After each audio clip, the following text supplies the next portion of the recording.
દુનિયાની અંદર બાપ બે જ વાર રડે. આ દુનિયાની અંદર બાપની આંખમાંથી બે જ વાર આંસુડા આવ્યો. એક દીકરો તર છોડી દે ને કે પપ્પા તમે મારા ભેગા નહીં, તેથી બાપ આ દુનિયાથી હારી જતો હોય મારા બાપ. અને બીજી વાર દીકરી સાસરે જતી હોય ને, એને વરાવાના ટાણા આવી ગયા હોય ને, તેથી બાપ આમ ઊંચું ઉપાડીને ન જોઈ શકતો હોય.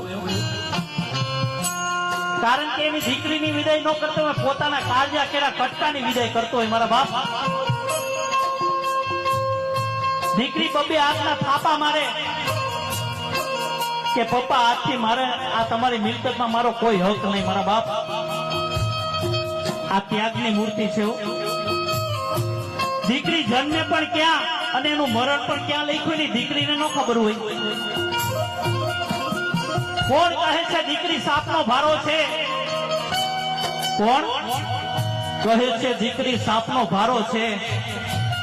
અરે સાહેબ, અમે તો એમ કે દીકરી છે ને એ તો તુલસીનો ક્યારો છે. દીકરી જે ઘરમાં રમતી છે ને અમારા ઠાકોરજીને રમવા આવવાનું મન થાય. એ બિચારી હજી વિદાયના ટાણા ન થયા હોય તો એના બાપ ઉપર એનો હક ઉભો થઈ ઉઠી જતો હોય. એના બાપને